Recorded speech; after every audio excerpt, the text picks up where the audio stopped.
Hello students. हम contract of cell और उसके कुछ एसेंशियल एलिमेंट्स डिस्कस कर रहे थे लास्ट क्लास से, और अभी हमें उन बहुत सारे एसेंशियल एलिमेंट्स को कंटिन्यू करना है। अब तक हमने जो जो कवर किया है मैं आपके सामने वो रख देता हूँ।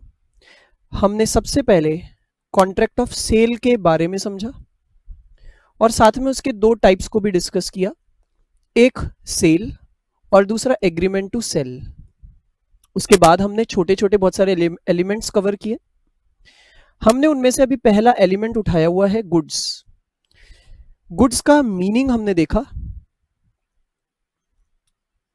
उसके अलावा हमने देखा गुड्स वर्ड में क्या क्या चीजें एक्सक्लूडेड होती है। दो चीजें एक्सक्लूडेड थी, actionable claims and money in circulation. फिर हमने देखे उसमें क्या क्या चीजें इंक्लूडेड होती है, यानी इंक्लूजन्स। कई सारी चीजें थी जो इंक्लूडेड होती थी। और अब हमें गुड्स का ही टॉपिक और आगे बढ़ाना है, जिसमें अब हमें नेक्स्ट देखना होगा टाइप्स ऑफ गुड्स, गुड्स के टाइप्स।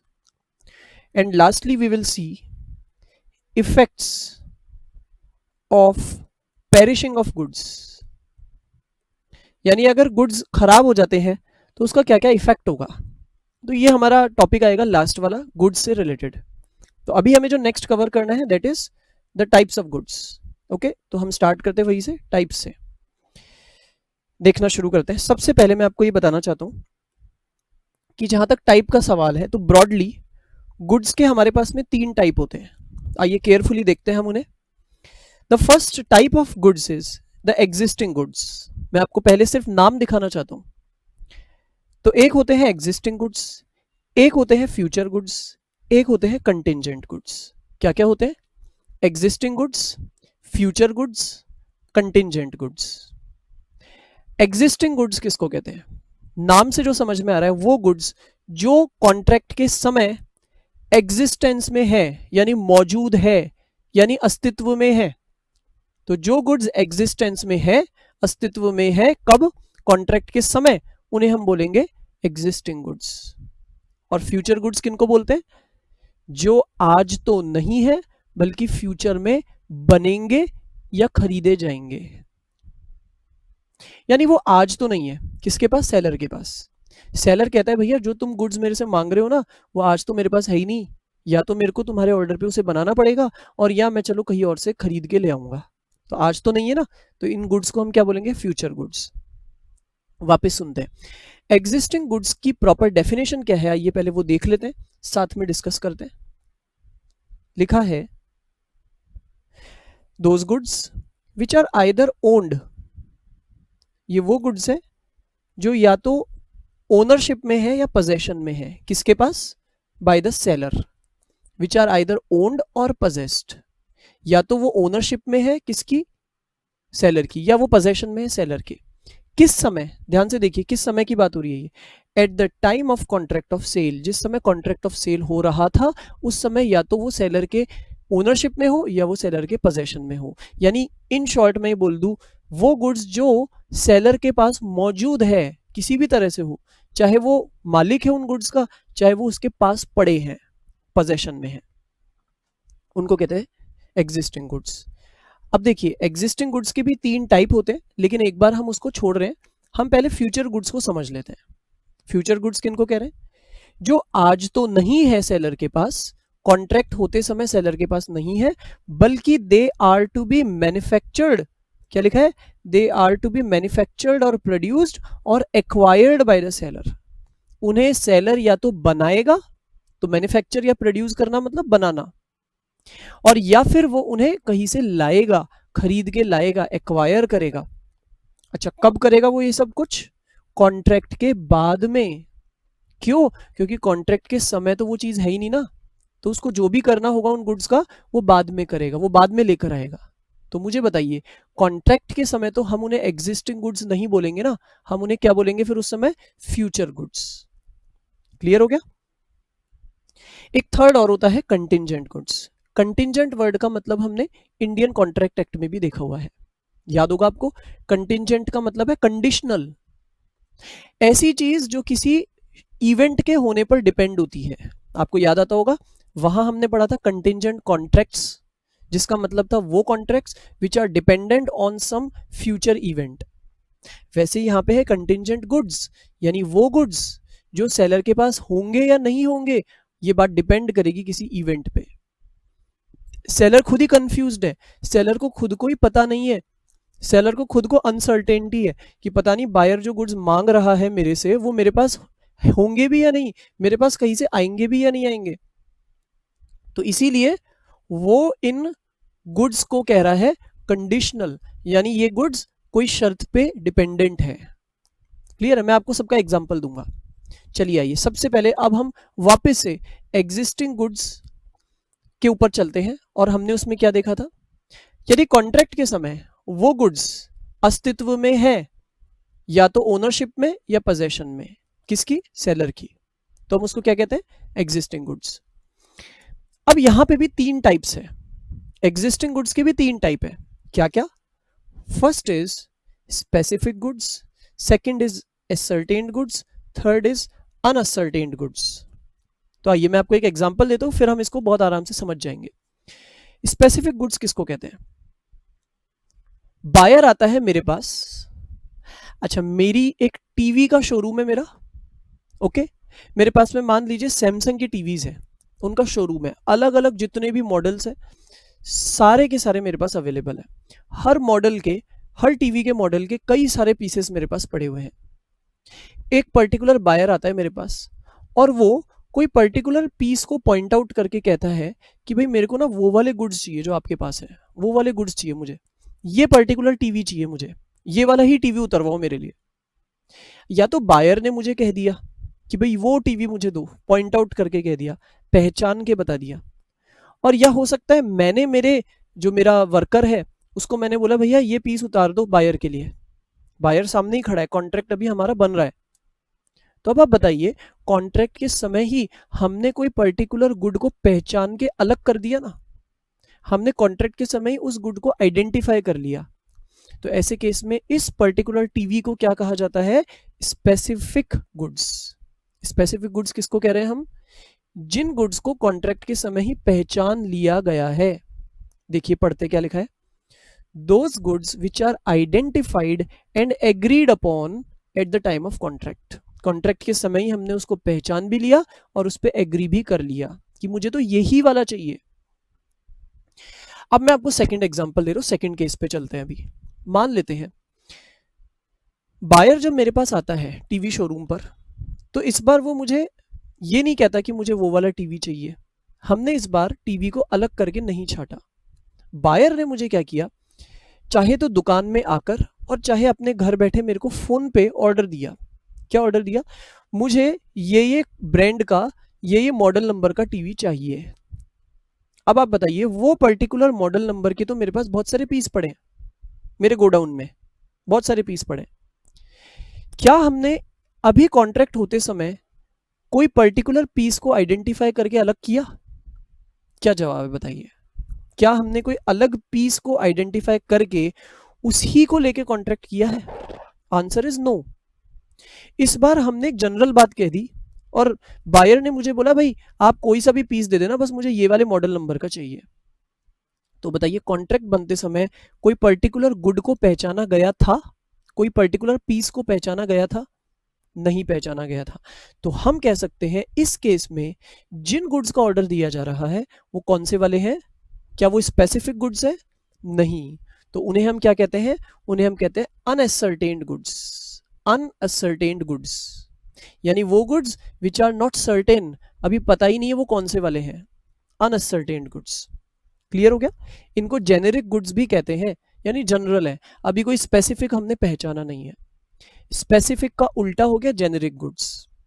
तो बताइए, बहुत सिंपल, मैंने अभी तक आपको बताया, यदि कॉन्ट्रैक्ट के समय हमने गुड्स को अलग पहचान लिया है, आइडेंटिफाई कर लिया है, तो वो हो गया स्पेसिफिक गुड। यदि कॉन्ट्रैक्ट के समय हमने गुड्स को पहचाना नहीं है तो उसको बोल रहे हैं अनसर्टेन या जेनेरिक गुड्स। क्या लिखा है इसमें डेफिनेशन में? The goods which are not identified और agreed upon at the time of contract. तो ठीक ऑपोजिट डेफिनेशन हो गई स्पेसिफिक वाले से। अब आते हैं हम असर्टेन्ड गुड्स पे। देखिए अभी वाला एग्जांपल ही आप फिर से दिमाग में लाइए। जिस कस्टमर ने मुझे एक particular TV model number phone पे ऑर्डर किया था, उस समय तो वो जो टीवी था वो अनसर्टेन था, हमें पता ही नहीं था हम कौन सा वाला टीवी छाट के देने वाले हैं, तो वो अनसर्टेन था। लेकिन कोई दिन तो कोई समय तो ऐसा आएगा जबकि मैं कोई पर्टिकुलर पीस मेरे गोडाउन से निकलवाऊंगा, बोलूंगा हाँ भाई ये उस बायर के लिए है, कोई दिन तो ऐसा आएगा। तो जिस दिन हम बाद में कोई पीस को छाट के अलग कर देते हैं, तो तब से उस पीस को हम कहना शुरू कर देते हैं एसर्टेन्ड गुड्स, दैट बिकम्स एसर्टेन्ड गुड्स, क्योंकि अब तो वो पता चल गया ना कौन सा है। देखिए क्या लिखा है, the goods which are identified, जिसको हमने पहचान लिया है एग्रीमेंट के हिसाब से, लेकिन कब पहचाना है, after the contract of sale has been made. Contract के समय तो हमने पहचाना ही नहीं था, तभी तो वो क्या कहला रहे थे, अनसर्टेन या जेनेरिक। लेकिन बाद में कभी हमने जब उसको पहचाना तो उन्हीं को क्या कह रहे हैं, असर्टेन्ड गुड्स। क्लियर हो रही है बात। अब मेरा आपसे एक क्वेश्चन है, अगर आपको समझ में आ गया तो आप मुझे बताएंगे कि स्पेसिफिक गुड्स में और असर्टेन्ड गुड्स में क्या डिफरेंस है, यानी शुरू के दो चीजों में कहां डिफरेंस आपको दिख रहा है। अब हो सकता है आप मेरा एक क्वेश्चन सुनने के बाद हो सकता है आपके दिमाग में आ रहा हो, सर यही तो क्वेश्चन हमारा था। तो वैसे आपका ये क्वेश्चन होना नहीं चाहिए, क्यों, क्योंकि मैं आपको आंसर दे चुका हूं बहुत अच्छे से। आपको बताना है मुझे what is the difference between these two, सोचना है आपको। अब आप मेरे से आंसर सुनिए। स्पेसिफिक गुड्स और एसर्टेन्ड दोनों में एक कॉमन बात है कि they both have been identified, उन दोनों को पहचान लिया गया है। लेकिन जो फर्क है वो क्या है, टाइमिंग का फर्क है। स्पेसिफिक गुड्स को कॉन्ट्रैक्ट के समय ही पहचान लिया गया था और एसर्टेन्ड गुड्स को कॉन्ट्रैक्ट के बाद में पहचाना गया है, बस इतना सा डिफरेंस है दोनों में। क्लियर हो गया। तो यहां पे हमने इसके भी तीन टाइप्स देख लिए, किसके, एग्जिस्टिंग वाले के। अब आइए फ्यूचर गुड्स वाले में चलते हैं। हमने इसकी डेफिनेशन तो देख ली, वो गुड्स जो आज नहीं है बाद में बनाए या खरीदे जाएंगे। कौन खरीदेगा उनको बाद में, या कौन बनाएगा, सेलर, और बाद में फिर वो मुझे देगा। आप मुझे बताएंगे फ्यूचर गुड्स को लेके सेल होगा या एग्रीमेंट टू सेल होगा, दोनों में से क्या होगा, सेल होगा या एग्रीमेंट टू सेल होगा। या हो सकता है आप ये कह रहे हो सर दोनों भी हो सकते हैं, हो सकता है सेल हो या एग्रीमेंट टू सेल हो। आई होप आपको दोनों का डिफरेंस तो याद होगा। सेल में ओनरशिप आज ही चली जाती है कॉन्ट्रैक्ट के समय ही, और एग्रीमेंट टू सेल में आज नहीं जाती है ओनरशिप। आपको मुझे बताना है फ्यूचर गुड्स का क्या होगा। क्या जवाब है, फ्यूचर गुड्स के केस में सिर्फ और सिर्फ होता है agreement to sell. Future goods में सेल पॉसिबल नहीं है, बिकॉज जब वो गुड्स आज है ही नहीं तो आज हम उनकी ओनरशिप सामने वाले को कैसे दे सकते हैं। क्लियर हो गई बात। ओके अब आते हैं कंटिंजेंट गुड्स। कंटिंजेंट गुड्स का मैंने आपको डेफिनेशन पढ़ के नहीं बताया था, पढ़ लेते हैं उसको। क्या लिखा है, वो गुड्स जिनको सेलर एक्वायर करेगा या नहीं करेगा, यानी their acquisition will depend on some contingency. Contingency का मतलब है कोई अनसर्टेन इवेंट। कहने का मतलब है सेलर उन गुड्स को एक्वायर भी करेगा या नहीं, यानी सेलर के पास वो चीज आएगी भी या नहीं उसे आज मालूम नहीं है, वो डिपेंड करता है कोई अनसर्टेन इवेंट के होने या ना होने पर। तो उसको हम क्या कह रहे हैं, कंटिंजेंट गुड्स।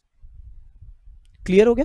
अब अगेन मेरा आपसे क्वेश्चन, बताइए, मैं आपको एक बार एग्जांपल भी दे देता हूँ इसका, फिर आपसे मेरा क्वेश्चन होगा। एक एग्जांपल मैं देता हूँ। मान लीजिए कोई बायर आता है, कहता है मुझे 10 क्विंटल गेहूं आपसे खरीदने हैं, मेरे अपने खेत है, मेरे खुद के भी खेत है और मैं कहीं और से भी लेकर के बेचा करता हूँ गेहूं। तो उसने मुझे बोला भाई ये पर्टिकुलर ग्रेड का मुझे गेहूं चाहिए आपसे 10 क्विंटल। मैंने बोला भैया ये ग्रेड के गेहूं तो मैन्यू का था। तो मैंने उसको क्या बोला, देखो भाई यदि 4 दिन के अंदर अंदर वो पर्सन, यानी एक्स, मान लेते कोई पर्सन होगा एक्स, मैंने मेरे कस्टमर को बोला अगर एक्स मुझे 4 दिनों में 10 क्विंटल गेहूं दे देगा तो मैं भी तुम्हें आगे बेच दूंगा। अब आप बताइए ये 10 क्विंटल गेहूं मेरे पास यानी सेलर के पास आएंगे भी या नहीं आएंगे, श्योर नहीं है ना अभी। हो सकता है एक्स मुझे बेचे 4 दिन के अंदर, हो सकता है नहीं भी बेचे। तो ऐसे केस में दीज गुड्स, यानी ये जो 10 क्विंटल गेहूं है, they can be called contingent goods. और आप मुझे बताएंगे क्या इन कंटिंजेंट गुड्स का एग्रीमेंट टू सेल बन सकता है, सेल बन सकता है, बताइए क्या हो सकता है? तो अगेन जवाब है सिर्फ और सिर्फ एग्रीमेंट टू सेल ही बन सकता है, क्योंकि अभी तो मुझे पता तक नहीं है कि ये गुड्स मेरे होंगे भी या नहीं, तो मैं आज इसकी ओनरशिप कैसे दे सकता हूं? तो sale is not possible, only agreement to sell is possible. Clear है? चलिए, आपने इन दोनों बातों का तो जवाब मेरे को दे दिया, अब वो आपने दिया या नहीं दिया वो आपको चेक करना है, लेकिन मैं ये मान रहा हूँ आपने मुझे दे दिया। तो अब अगर आपने इनका जवाब दे दिया या समझ लिया, तो अब मेरा एक थर्ड क्वेश्चन आपके सामने है। अब आपको सोचना है अच्छे से। एग्जिस्टिंग गुड्स हम सबसे पहले पढ़ चुके हैं। एग्जिस्टिंग गुड्स, आपको मुझे बताना है एग्जिस्टिंग गुड्स के केस में सेल होता है या एग्रीमेंट टू सेल होता है? क्या होता है बताइए? In case of existing goods which kind of contract can be possible, sale या एग्रीमेंट टू सेल? जवाब है एग्जिस्टिंग गुड्स के केस में दोनों ही चीजें पॉसिबल है। आप चाहो जो कर सकते हो, क्योंकि वो गुड्स एग्जिस्टिंग है तो उसमें आज आप ओनरशिप ट्रांसफर कर भी सकते हो, या हो सकता है आपने आज केवल उनको एक एग्री किया हो उनको आगे बेचने का। तो एग्रीमेंट टू सेल भी पॉसिबल है और सेल भी पॉसिबल है। तो आपको तीनों गुड्स के केस में क्या क्या हो सकता है मैंने बता दिया है। तो हमने तीनों तरह के गुड्स देख लिए। अब हमें टाइप्स ऑफ गुड्स के बाद चलना है next topic, last topic related to goods, and what is that? Effects of perishing. Heading देख लेते हैं पहले, इफेक्ट्स ऑफ डिस्ट्रक्शन या पेरिशिंग ऑफ गुड्स। अब आपको शायद हेडिंग से अभी पूरी बात समझ में नहीं आई होगी कि हमको बेसिकली क्या टॉपिक कवर करना है, तो मैं आपको धीरे धीरे अभी बताते चलूंगा। सबसे पहले मैं आपको एक छोटी सी बात समझा देता हूं, फिर हम इसको यहां से पढ़ना स्टार्ट करेंगे। देखिए, जहां तक इस टॉपिक का सवाल है, तो सबसे पहले तो मैं इस टॉपिक को दो पार्ट्स में डिवाइड कर देता हूं। दो पार्ट्स में मैं इसको डिवाइड कर रहा हूं। सबसे पहले हम देखेंगे in case of specific goods, और दूसरा हम देखेंगे in case of unascertained goods. Unascertained goods को और क्या कहते हैं? Generic goods. ये हमने अभी अभी समझा। अच्छा, आगे बढ़ते हैं। अब मैं आपको एक बहुत ही काम की बात बता रहा हूं, ध्यान से देखना है आपको। देखिए, जो स्पेसिफिक गुड्स होते हैं, जो हमारे पास में स्पेसिफिक गुड्स पड़े हुए हैं, उन स्पेसिफिक गुड्स से रिलेटेड मैं आपको कुछ सिचुएशंस बता रहा हूं। मान लेते हैं ये वो डेट है जिस दिन हमारा एग्रीमेंट टू सेल होता है। मान लेते हैं बायर और सेलर के बीच में एग्रीमेंट टू सेल होता है इस दिन, राइट? एक और डेट हम ले लेते हैं जिस दिन हमारा सेल होगा। हम जानते हैं कि यदि हमारा पहले हुआ था एग्रीमेंट टू सेल, तो कोई ना कोई दिन ऐसा जरूर आएगा जबकि वो सेल में कन्वर्ट होगा, नो डाउट। ठीक है, अब मैं आपको कुछ केसेस यहां पे दिखाना चाहता हूं। हो सकता है न तो हमारा एग्रीमेंट टू सेल हुआ है, न सेल हुआ है, यानी हमारा कॉन्ट्रैक्ट हुआ ही नहीं है अभी सेल का। उसके ही पहले हमारे गुड्स डिस्ट्रॉय हो चुके थे। ध्यान से देखिए, गुड्स डिस्ट्रॉय या पेरिश यानी खराब हो गए थे। कब हो गए थे? Even before our contract was made. हमारा कॉन्ट्रैक्ट हुआ था उसके भी पहले ही, यानी ना हमारे बीच में कोई एग्रीमेंट अब तक बना था, ना सेल हुआ था, कुछ भी नहीं हुआ था, उसके भी पहले से हमारे गुड्स खराब हुए हुए हैं या डिस्ट्रॉयड है। This will be the first case. और अगर ऐसा होता है तो उसका क्या इफेक्ट होगा कॉन्ट्रैक्ट पे, वो हम समझेंगे। दूसरा मैं आपको जो समझाऊंगा वो क्या होगा कि कई बार ऐसा हो सकता है कि एग्रीमेंट टू सेल तो हमारे बीच में हो गया, लेकिन सेल अभी तक नहीं हुई है वो चीज, लेकिन इसी बीच में गुड्स हो जाते हैं अगेन डिस्ट्रॉय। इसी बीच में गुड्स हो जाते हैं डिस्ट्रॉय।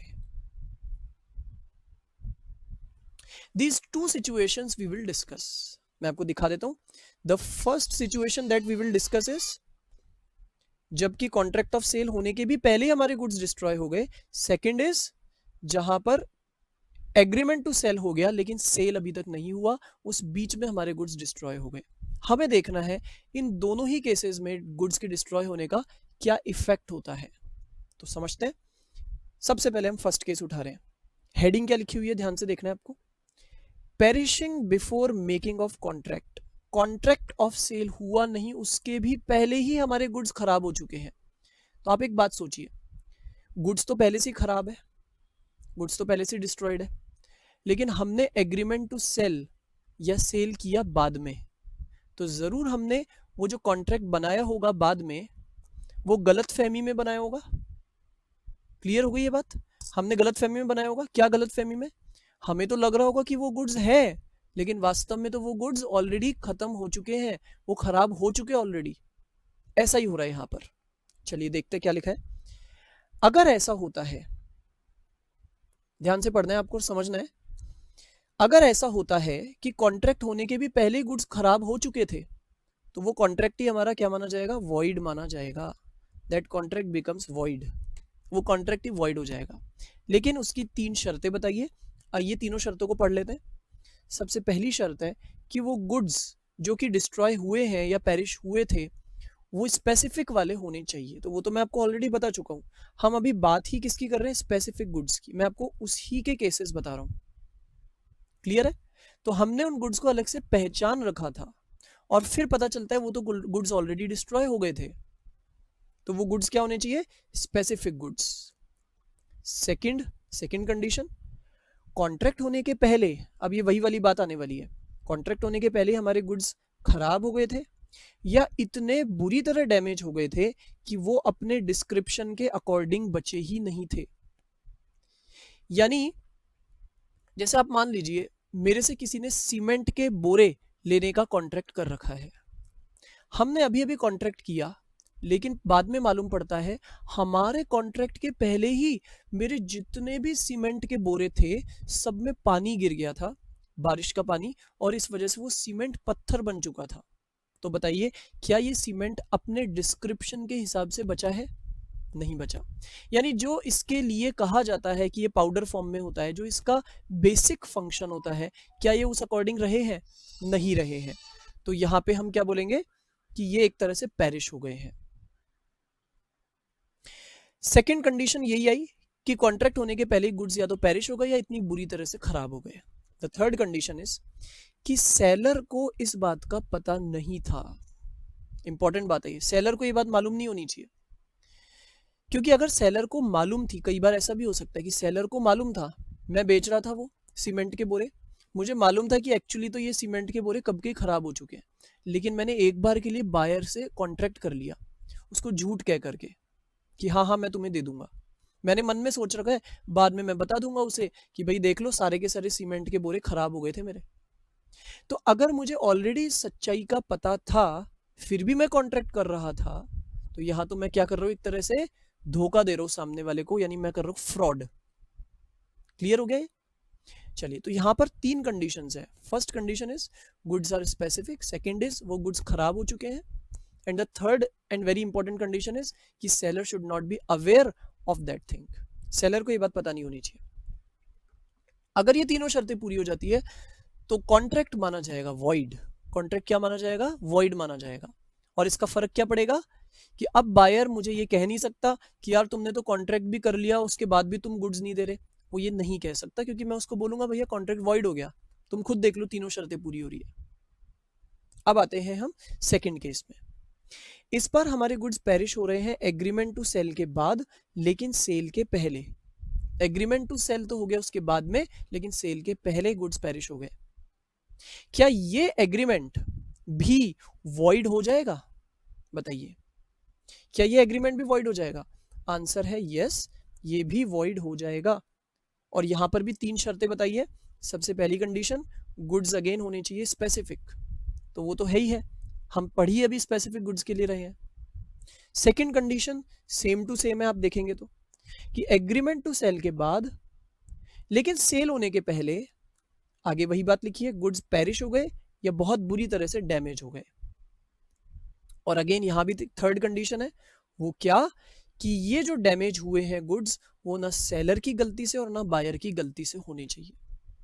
उसमें गलती किसी की होनी चाहिए नहीं होनी चाहिए। क्लियर है? अनइंटेंशनली या फिर मैं ये बोलूं नेचुरली वो चीज खराब हो गई, ऐसा ही कुछ होना चाहिए। अब अगेन अगर ये तीनों शर्तें पूरी हो जाती है तो हम बोलेंगे ये एग्रीमेंट बन तो गया बट ये वॉइड है, और वॉइड है तो अब बायर मेरे से आके क्लेम नहीं कर सकता, कोई भी तरह का क्लेम नहीं कर सकता। क्लियर हो गई ये बातें? अच्छा, लास्ट हम सिचुएशन पे आते हैं। ये कौन सी सिचुएशन है? इस बार हम डिस्कस कर रहे हैं अगर वो गुड्स स्पेसिफिक नहीं होते तो क्या होता। अब आपको एक एग्जांपल मैं दे देता हूँ, फिर हम डिसाइड करते हैं। मान लेते हैं कि वही वाली बात आप ले लीजिए, किसी ने मुझे बोला आप मुझे 10 बोरे गेहूं देना, लेकिन अभी हमने वो 10 बोरे अलग छाट के नहीं रखे, या ना हमने उनको पॉइंट आउट किया है कि वो वाले 10। देखिए, हम कोई गुड्स को आइडेंटिफाई कैसे कर सकते हैं, ये बात आप समझिए।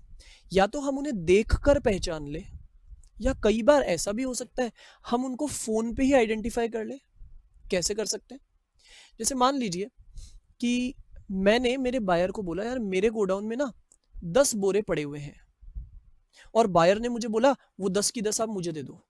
अब आप बताइए, हमने उन बोरे को देखकर थोड़ी उनको पहचाना है, केवल फोन पे बात करते करते हमने पहचान लिया कि गोडाउन में जो 10 बोरे पड़े हैं ना वो मेरे को उसे बेचने हैं। तो ऐसे हम आइडेंटिफाई कर सकते हैं। लेकिन आप सोचिए कि अगर हम इस तरह से आइडेंटिफाई करते हैं तो ये जो गुड्स हैं वो क्या हो जाएंगे? Specific goods. अगर वो 10 बोरे हमने चाहे फोन पे चाहे देख करके पहचान लिए तो दे बिकम स्पेसिफिक गुड्स। लेकिन यही गुड्स अनसर्टेन्ड कब कहलाएंगे? तो एग्जांपल थोड़ा चेंज कर लेते हैं। मान लेते हैं मैंने मेरे बायर को बोला मेरे गोडाउन में 50 सेक्स पड़े हैं, यानी कि 50 बोरे पड़े हैं। बायर ने बोला यार उनमें से कोई भी 10 आप मुझे दे देना। ठीक है, आप तो मुझे 10 दे देना, आप कहीं से भी लाओ, आप अपने गोडाउन वाले में से दो, आप कहीं से भी लाओ, मुझे तो 10 बोरे गेहूं चाहिए, सीधी बात है। क्लियर है? तो इस बार हमने क्या उनको पहचान के अलग किया? नहीं किया। इस बार वो स्पेसिफिक गुड्स नहीं थे, तो वो क्या थे? अनसर्टेन्ड गुड्स थे इस बार।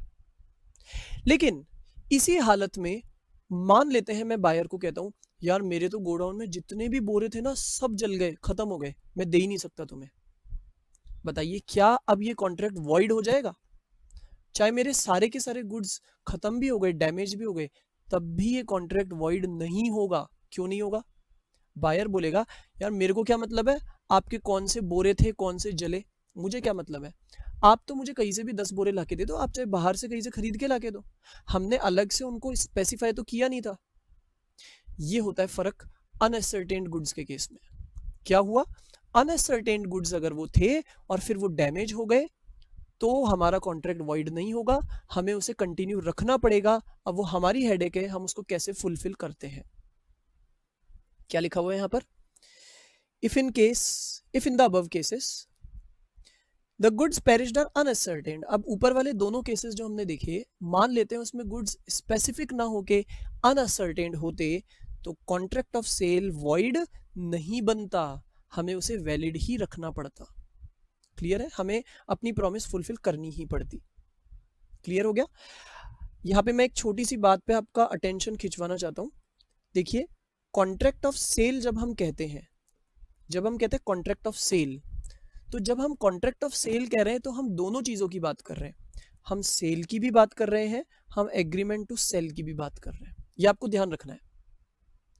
देखिए, कभी अगर अलग से सेल लिखा आ रहा है तब तो आप केवल वो वाला केस लेंगे जिसमें ओनरशिप आज ही ट्रांसफर हो गई। लेकिन कभी अगर कॉन्ट्रैक्ट ऑफ सेल लिखा आ रहा है तो वहां पे आपको उसमें दोनों चीजों को इंक्लूड मानना है, सेल भी और एग्रीमेंट टू सेल भी। अब मैं आपसे एक क्वेश्चन पूछता हूं, अगर आपको ये बात समझ में आ गई तो आप ध्यान से आंसर दीजिए। मैं आपसे पूछता हूं, बताओ कॉन्ट्रैक्ट ऑफ सेल के केस में ओनरशिप अभी ट्रांसफर होती है या बाद में ट्रांसफर होती है? क्या जवाब होगा इसका? जवाब होगा कि भाई कुछ भी हो सकता है इसमें। कॉन्ट्रैक्ट ऑफ सेल में हो सकता है ओनरशिप आज ही ट्रांसफर हो रही हो, ये भी हो सकता है इफ इट इज सेल, और हो सकता है फ्यूचर में ट्रांसफर होने वाली हो if it is agreement to sell. तो दोनों ही जवाब हो सकते हैं क्योंकि कॉन्ट्रैक्ट ऑफ सेल में तो दोनों वेराइटीज आ जाती है। मैं एक और क्वेश्चन पूछता हूं, बताइए contract of sale executed contract है या एग्जीक्यूटरी कॉन्ट्रैक्ट है? क्या जवाब है? आंसर अगेन यही होगा कि वो दोनों तरह के हो सकते हैं। It may be executed, it may B executory. कारण क्योंकि कॉन्ट्रैक्ट ऑफ सेल में तो दोनों चीजें आ रही है, सेल भी आ रहा है, एग्रीमेंट टू सेल भी आ रहा है। तो कहने का मतलब इसमें दोनों चीजें कवर होती है, ध्यान में रखते हुए ही हमें अपना आंसर दे। तो चलिए, अभी हमारे गुड्स से रिलेटेड सारे टॉपिक्स कवर कर लिए हमने। अब नेक्स्ट क्या करना है मैं आपको बता देता हूँ। आपको याद होगा हमारा मेन टॉपिक क्या चल रहा है, हम कर रहे हैं कॉन्ट्रैक्ट ऑफ सेल और उसके कुछ एसेंशियल एलिमेंट्स, जिसमें से अब तक हमने क्या क्या देख लिया फिर से देख लेते हैं। कॉन्ट्रैक्ट ऑफ सेल को अच्छे से समझ लिया, कुछ एलिमेंट्स हमने देखे, जैसे कि हमने सबसे पहला एलिमेंट देखा गुड्स, और अब हमें नेक्स्ट एलिमेंट पे आना है प्राइस, क्योंकि आप जानते हैं गुड्स जो हम सेल कर रहे हैं उसके बदले हमें कंसिडरेशन के रूप में जो मिलता है उसे हम कहते हैं प्राइस। तो हमारा नेक्स्ट टॉपिक वही होने वाला है।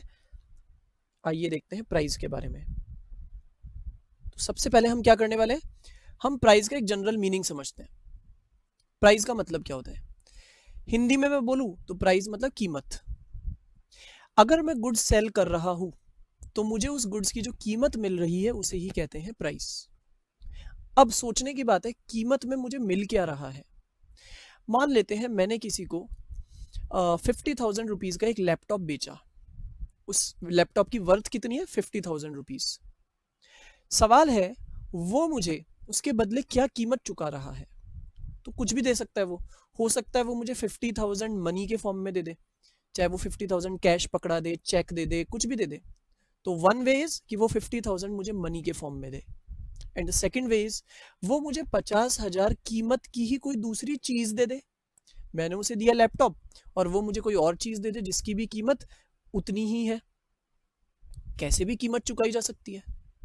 लेकिन यहां पर जब हम सेल ऑफ गुड्स एक्ट की बात करते हैं तो यहां प्राइस मींस व्हाट, देखिए ध्यान से, यहां लिखा है प्राइस मींस मनी कंसिडरेशन, यानी आपको जो कंसिडरेशन में मिल रहा है, जो कीमत मिल रही है, वो सिर्फ मनी के फॉर्म में ही होनी चाहिए, यानी वो किसी और फॉर्म में नहीं हो सकती है। जब देखिए हमें कोई भी चीज का पेमेंट मनी में नहीं मिलता तो हम उसे कहते हैं इन काइंड। आई होप आपने सुना होगा ये वर्ड। एक होता है पेमेंट इन कैश और एक होता है पेमेंट इन काइंड। अगर हम कैश में पेमेंट ले रहे हैं तब तो उसे मनी के फॉर्म में कहा जाता है, लेकिन इन काइंड का मतलब हुआ नॉन मॉनेटरी, यानी मनी के फॉर्म में नहीं है। जैसे मैंने आपको अभी एग्जांपल दिया, मैंने उसको लैपटॉप दिया, उसने भी मुझे कोई दूसरी चीज दे दी, तो यहां उसने मुझे इन काइंड पेमेंट दिया। क्या ऐसे केस में हम इसे प्राइस बोल सकते हैं? जी नहीं।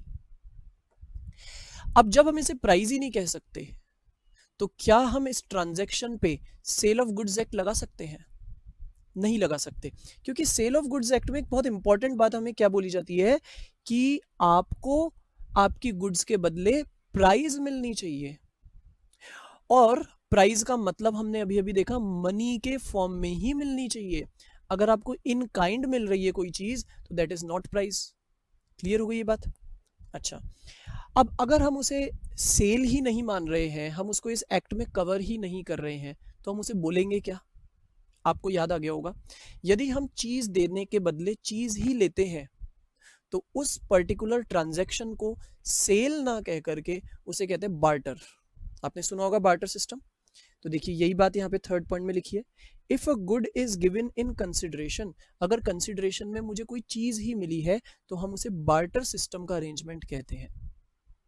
और बताइए, अगर मुझे बायर कहता है कि मैं तो आपको कुछ दूंगा ही नहीं पेमेंट में, और मैंने भी कह दिया चलो ठीक है मत देना, मैं तुमको फ्री में दे रहा हूँ, तो क्या हम इसे सेल कह सकते हैं?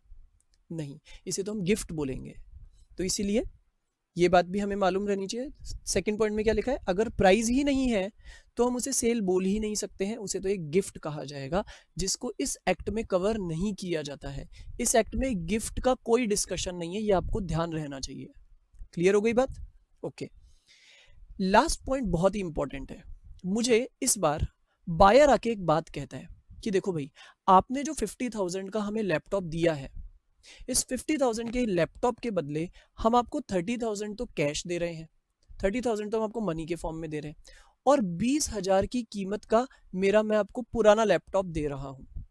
आप मुझे नया लैपटॉप दो, उसके बदले मैं आपको एक तो पुराना लैपटॉप दे रहा हूँ और बचा हुआ 30,000 मैं आपको मनी के फॉर्म में दे रहा हूँ। सोचना है, क्या यहाँ पर जो कंसिडरेशन में मुझे दो चीजें मिल रही है, कुछ तो मुझे मनी के फॉर्म में मिल रहा है, कुछ गुड्स के फॉर्म में मिल रहा है, क्या इसको वैलिड कंसिडरेशन मान सकते हैं, क्या इसे प्राइस कह सकते हैं? तो जवाब है yes, price may be paid partly in money and partly in goods. अगर आपको 50-50 मतलब थोड़ा थोड़ा करके मिल रहा है, थोड़ा वो, तो उसे भी हम प्राइस मान सकते हैं। लेकिन पूरी तरह से अगर मुझे गुड्स मिल रहा है, पूरे 50,000 का उसने मुझे कुछ गुड्स दे दिया, तो उसे हम प्राइस नहीं कह सकते। ये यहां पर अपने को समझना होगा। क्लियर हो गई बात? ये हमने क्या समझा, व्हाट इज प्राइस, प्राइस के अंदर क्या होना चाहिए, तो मनी कंसिडरेशन ही होना चाहिए। अब हमें प्राइस का एक और टॉपिक देखना होता है, और वो क्या है, हाउ प्राइसेस आर डिटरमिन्ड। जब हमारा कॉन्ट्रैक्ट हो रहा होता है, तो कॉन्ट्रैक्ट में हमारे गुड्स की कीमत तय कैसे हो सकती है, how price can be determined. और उसके हम देखेंगे नेक्स्ट क्लास के अंदर 3 वेज होते हैं प्राइस डिटरमिन करने के। एक वे क्या होता है, मैं आपको एक बार पूरा ऊपर से ओवरव्यू दे देता हूँ, जिससे नेक्स्ट क्लास में आपको प्रॉब्लम ना आए। बहुत अटेंशन से सुनना है आपको। प्राइस डिसाइड करने का पहला तरीका होता है कि हमने स्ट्रेट फॉरवर्ड प्राइस एग्री कर ली। हमने कॉन्ट्रैक्ट करते समय स्ट्रेट फॉरवर्ड एग्री कर लिया, भाई मेरी चीज की कीमत 50,000 रुपीज होगी। ये तो पहला वे हो गया, वेरी वेरी सिंपल वे। यहां पर क्या लिखा है देख लीजिए, प्राइस में be determined at the time of contract.